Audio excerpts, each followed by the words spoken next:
Job description. OT में काम करने वाले टेक्नीशियंस का जॉब डिस्क्रिप्शन क्या होता है, ओटी टेक्नीशियंस को क्या क्या रेस्पॉन्सिबिलिटी ऑपरेशन थिएटर में लेनी चाहिए। सच में एक ऑपरेशन थिएटर टेक्नीशियन जो होता है वो किसी भी ओटी की जान होता है, क्योंकि वो ऑपरेशन से पहले सारी तैयारियों को, असेंशियल जितनी भी रिक्वायरमेंट्स होते हैं सबको प्रिपेयर करके रखते हैं, सब चीज़ों को देखते हैं। उनकी एक गलती से पेशेंट्स को कोई भी नुकसान उठाना पड़ सकता है। तो कोई भी ऑपरेशन थिएटर टेक्नीशियन अपने काम में चूक नहीं करता, उसको इन जॉब रेस्पॉन्सिबिलिटीज़ को पूरी तरीके से पूरा करना ही होता है कि operation theatre tech assistant is the backbone of operation theatre procedure. कोई भी टेक्नीशियन जो है सच में ही जान होता है किसी भी ओटी की, इसीलिए सारे एनेस्थेटिक्स उस पर बहुत ट्रस्ट करते हैं, सर्जन उस पर बहुत ट्रस्ट करते हैं और उस उम्मीद करते हैं कि वो अपने सारे काम को, अपनी रोल्स को थिएटर के अंदर पूरी तरीके से निभाए। तो उसमें से कुछ पॉइंट्स जो होते हैं वो मैं आपको बताता हूँ कि ऑपरेशन थिएटर टेक्नीशियंस को प्रिपेयर क्या करना होता है। वैसे तो उसको पूरी ओटी का ध्यान रखना होता है, बट एटलीस्ट उसको जनरली इन चीज़ों को तो ज़्यादातर चेक करना ही होता है। First check the O2 centre pipeline, nitrous pipeline, O2 cylinder, nitrous. आपकी ओटी के अंदर यूज़ होने वाली सबसे मोस्ट इम्पोर्टेंट गैस होती है ऑक्सीजन। आपके ऑपरेशन थिएटर के अंदर जो सेंट्रल सप्लाई पाइपलाइंस के थ्रू आ रही है उसमें आपको ऑक्सीजन को चेक करना है कि उसमें ऑक्सीजन आ रही है या नहीं आ रही है। ऑक्सीजन के अंदर, सेंट्रल सप्लाई के अंदर प्रेशर कितना है, नाइट्रस की सप्लाई आपको प्रॉपर हो रही है नहीं हो रही है, या इमरजेंसी के लिए आपने जो अपनी ओटी के अंदर oxygen cylinder, nitrous cylinder, carbon dioxide cylinders को स्टोरेज करके रखा हुआ है, वो उनके अंदर गैसेस भरी हुई हैं या नहीं है। ऐसा तो नहीं है कि आपने यूज़ करके रख दिए हैं और आपके बाद में आपकी जीडीएस वगैरह या अदर पर्सन जिनको आपने भरवाने के लिए बोला है वो भूल गए हों। तो इसलिए आपको ये इंश्योर करना है कि वो सिलेंडर्स भरे हुए हैं या खाली हैं। उनके ऊपर एक्सपायरी भी चेक करनी होती है। Second, check the suction machines. OT के अंदर सर्जरी के वक्त पे, इंट्यूबेशन के वक्त पे सक्शन सबसे मोस्ट इम्पोर्टेंट होता है। तो उस वक्त आप सक्शन मशीन को चेक नहीं कर सकते, इसलिए आपको इंट्यूबेशन से पहले ही सक्शन को चेक करके रखना है। बॉयल सेपरेटस, आपकी जो एनेस्थीसिया मशीन है वो बॉयल सेपरेटस के नाम से जानी जाती है। सबसे पहले जो बॉयल्स एनेस्थीसिया मशीन बनाई थी वो बॉयल्स ने बनाई थी, तो उसके नाम पे इसका नाम है। इसलिए आपको अपनी एनेस्थीसिया मशीन्स को, कार्डियक मोनीटर्स को प्रॉपरली रोज़ाना चेक करना है, मशीन को पास करना है। आपकी डायथर्मीज, कॉटरी मशीन्स जो आपकी सर्जरी में सर्जन्स यूज करते हैं।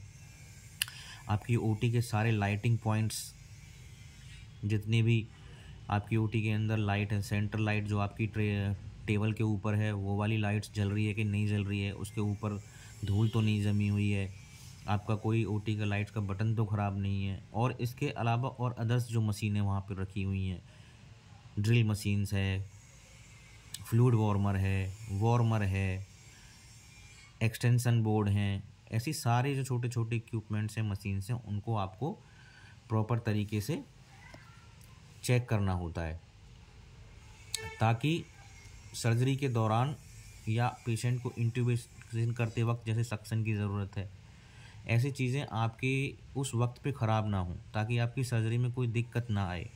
और जब एक टेक्नीशियंस इन सब चीज़ों को अच्छी तरीके से प्रिपेयर कर लेता है तो लोगों का ट्रस्ट और भरोसा बढ़ता है।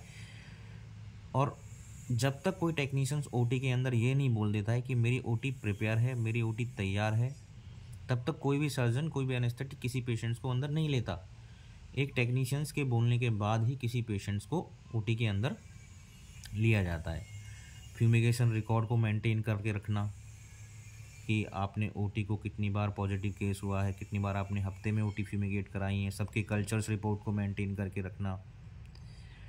Check AMC, annual correct service of all the equipments. जैसे कॉन्ट्रैक्ट सर्विस जो आपकी सियाम मशीन्स है या आप कोई अदर्स मशीन यूज़ कर रहे हो, या आपके लैब मोनीटर्स हैं, इंसुफ्लेटर्स हैं, उनको चेक करने के लिए समय समय पे कंपनी से उनके टेक्नीशियंस आते हैं, उनके इंजीनियर्स आते हैं और वो उनको चेक करके जाते हैं।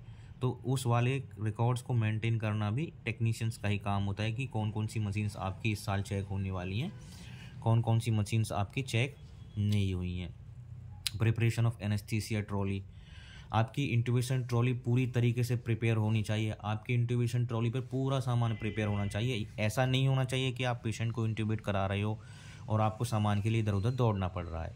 All important emergency drugs to be kept, आपकी ओटी के अंदर इमरजेंसी ट्रॉली पे सारी ड्रग्स होनी चाहिए। उसकी रोज़ाना आपको इन्वेंट्री करनी है, रोज़ाना ड्रग्स देखनी है, जो ड्रग आपने यूज़ करी है उस ड्रग्स को यूज़ होने के तुरंत बाद आपको वहाँ पे दोबारा से फिल करना है, तब आप उसको मेंटेन करके रखते हो। रूटीन वर्क प्लेसेस होते हैं ओटी स्टाफ के बहुत सारे कि कहाँ कहाँ पे रूटीन में ओटी स्टाफ काम करता है। जनरल सर्जरी ऑपरेशन थिएटर में भी काम करता है, ऑर्थोपेडिक्स में भी काम करता है, ऑब्स्ट्रक्टिव एंड गायनी में भी काम करता है, CTVS में कार्डियोथोरेसिक्स वेस्कुलर सर्जरीज में भी काम करता है, न्यूरो सर्जरी में भी काम करता है, ऑप्थेल्मोलॉजी में भी काम करता है। PSC रूम में भी, PSC क्लिनिक्स या PSC रूम में भी एक टेक्नीशियंस होते हैं। सेंट्रल स्टरलाइजेशन सप्लाई डिपार्टमेंट जिसको CSSD बोला जाता है, वहाँ पे भी OT टेक्नीशियंस का ही काम होता है, क्योंकि स्टरलाइजेशन के बारे में OT टेक्नीशियंस को पढ़ाया जाता है उनके कोर्स में। तो वहाँ पे भी जो लोग जॉब करते हैं वो OT टेक्नीशियंस ही होते हैं। बर्न एंड प्लास्टिक सर्जरीज में, डेंटल एंड मैक्सिलोफेशियल सर्जरी में, इमरजेंसी ऑपरेशन थिएटर्स में, लेबर रूम में, ट्रॉमा सेंटर्स में, MRI में, CT स्कैन्स के प्रोसीजर्स में भी आपके OT टेक्नीशियंस ही जाते हैं। OT का साइज़ कितना होना चाहिए? OT का साइज़ 22 स्क्वायर फीट होना चाहिए। वाल आपकी एयर टाइट होनी चाहिए। ह्यूमिडिटी OT के अंदर कितनी होनी चाहिए? 50 to 60% ह्यूमिडिटी आपकी OT के अंदर होनी चाहिए। ऑपरेशन थिएटर्स टेम्परेचर 18 से 60 डिग्री, 18 से 22 डिग्री के बीच में होना चाहिए। OT area should be disinfected and Sterlite.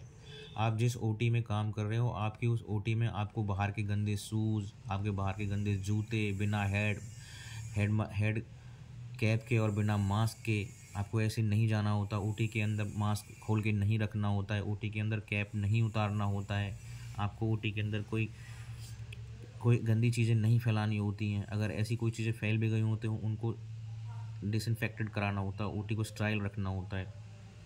कुछ एमरजेंसी सर्जरीज भी होती हैं जिनके अंदर OT टेक्नीशियंस मुख्य तौर से रोल निभाते हैं, जैसे लेप्रोटमी है, अपेंडिक्स है, ट्रकियोस्टमी है, हेड इंजरी है, LSCS है, स्टेब इंजरी है, फॉरेन बॉडी रिमूवल है, ऑल बॉडी एक्सीडेंटल सर्जरी है, गैस गैंग्रीन एम्पुटेशन है। ये कुछ ऐसी सर्जरीज होती हैं जिसके लिए ये कभी भी आ सकती हैं। इसके लिए तो OT टेक्नीशियंस को पूरी तरीके से प्रिपेयर रहना होता है। कोई पता नहीं होता कि लेप्रोटमी कब आ जाए, किसी को पता नहीं होता कि क्रेनोटमी कब आ जाए, किसी को पता नहीं होता कि LSCS कब आ जाए, कुछ पता नहीं होता। इसलिए एक OT टेक्नीशियंस के बहुत सारे इंपॉर्टेंट वर्क्स हो जाते हैं। इसीलिए OT टेक्नीशियंस अपने किसी भी काम में चूक नहीं कर सकता, क्योंकि जो एक अच्छा OT टेक्नीशियंस होता है वो उसकी जनरल आदत ये होती है कि वो अपनी OT को जिसमें वो काम करता है उसको वेल प्रिपेयर्ड, मेंटेन और इन्वेंट्री को पूरी तरीके से करके रखता है, ताकि आपके इस काम की वजह से आपके पेशेंट्स को ज़्यादा सफ़र करना ना पड़े।